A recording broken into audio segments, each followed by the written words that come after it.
অনেক পুরুষ আছেন যারা নিজের স্ত্রী থাকা সত্ত্বেও অন্যের স্ত্রী বা প্রেমিকার সঙ্গে সম্পর্কে জড়িয়ে পড়েন, মজে যান নতুন নারীতে। বিবাহিত হন বা অবিবাহিত, এমনিতেই পুরুষদের মধ্যে অন্য নারীতে আসক্ত হওয়ার একটা প্রবণতা আছে। অনেকেই গোপনে অন্যের স্ত্রীতে আকৃষ্ট হন। একজন বিবাহিত পুরুষ যদি অন্য নারীর প্রেমে পড়েন কিংবা নতুন সম্পর্কে জড়ান, তাহলে বুঝতে হবে তিনি তার বিবাহিত জীবনে সুখী নন।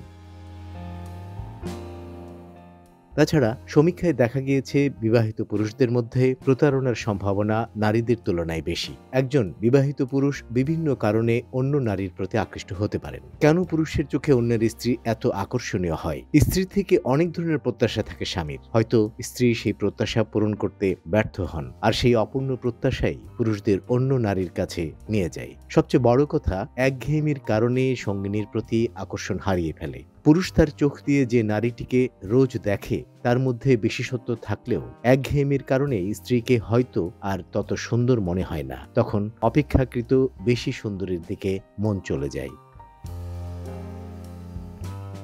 একটা বিষয় খুব জরুরি, যেটা স্বামীদের অন্য নারীর প্রতি ঢলে পড়ার পেছনে অন্যতম বড় কারণ। পরকীয়ার সম্পর্কে দায়িত্ব নেই বা তা খুবই কম, ফলে অনেক সম্পর্ক অনেক নির্ভর হয়। অনেক পুরুষ নিজের স্ত্রীর সঙ্গে অন্যের স্ত্রীর তুলনা করেন এবং অন্য স্ত্রীকেই সেই প্রতিযোগিতায় জিতিয়ে রাখেন। তার সবসময় মনে হয় ওই নারীটিকে যে পেয়েছে সে সত্যিই ভাগ্যবান, আর সে দুর্ভাগা।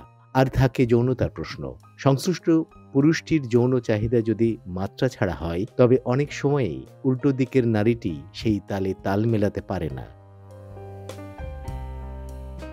তাছাড়া কোনো ক্ষেত্রে আবার সংশ্লিষ্ট নারীটির যৌন সক্ষমতাও গড়পড়তা হিসেবে কম থাকে। তখন বিরক্ত হয় পুরুষ। সে তখন মনে মনে অন্য নারীকে কামনা করে। মোট কথা হলো, স্বামী স্ত্রীর জীবনভর এই একই ছাদের নিচে থাকতে থাকতে মনে মনে যেন হাঁপিয়ে ওঠেন। সংসারের গণ্ডিতে বন্দি এই জীবনে তারা একটুখানি বৈচিত্র্য ছোঁয়া আনতে চান। আর সেই বৈচিত্র্যের স্বাদ পেতে অনেক পুরুষই অন্য নারীতে আকৃষ্ট হন এবং অনেক সময়ে সম্পর্কে জড়িয়ে পড়েন। নারীরাও তো হন, তবে এক্ষেত্রে পুরুষের সংখ্যা একটু বেশি।